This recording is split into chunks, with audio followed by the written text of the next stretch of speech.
Hola, en este video te hablaremos acerca de la resolución de conflictos.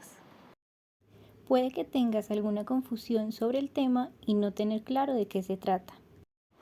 Te contamos que la resolución de conflictos es el conjunto de conocimientos y habilidades para resolver enfrentamientos de forma correcta. Y un conflicto es un choque de intereses en una misma situación. Son totalmente normales y forman parte de la naturaleza humana y no tienen por qué ser negativos. Existe un ciclo del conflicto. Lo que ocurra en estos diversos momentos, cómo se percibe, se asume o se responde, puede facilitar su resolución positiva, o que por el contrario ocurra el fenómeno de la escalada, es decir, que el conflicto en vez de resolverse perdure en el tiempo y por ende la situación se agrave. Es por esto que al final de cuentas el resultado del ciclo podrá ser positivo, negativo o en un punto medio.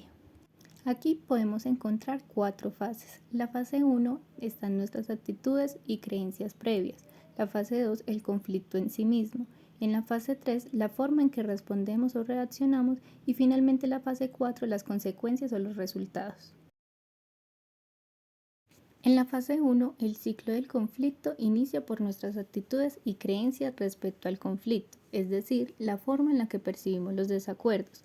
Por lo tanto, podemos decir que, en la medida en que las actitudes influyen en los comportamientos, las actitudes hacia el conflicto influirán en los estilos con los que los individuos afrontan o resuelven los conflictos. Esta segunda fase del ciclo del conflicto se refiere al conflicto en sí mismo, y este ocurre cuando se presentan diferencias entre las personas. Ante la presencia de conflictos, las personas pueden actuar movidas por la incompatibilidad de metas o por una profunda desigualdad de intereses. Es en esta fase en donde comienza la acción. Cada persona actúa de diferente manera dependiendo de sus actitudes y creencias descritas en la fase 1. Existen diferentes estilos de afrontamiento de los conflictos. Algunos de ellos son el evitarlos, es decir, la persona evita, elude, niega o aplaza cualquier tipo de conflicto. La acomodación es cuando una persona se amolda o cede ante las demandas del otro. En el compromiso es llegar a un acuerdo satisfactorio para ambas partes. La lucha indirecta es una conducta en la cual se discute ampliamente sobre el conflicto, sus causas, actitudes y generalmente las personas buscan resolverlo. En la lucha indirecta consiste en poner trabas a los planes o deseos de la otra persona, desviando la atención del asunto central que ocasiona el conflicto. En la fase 4 del ciclo del conflicto vemos que la misma respuesta, actitud o estrategia nos lleva sin lugar a duda a obtener el mismo resultado. Para la resolución de conflictos son necesarias 2 cosas. Primero, detectar a tiempo la disputa, para así evitar que se convierta en un problema mayor.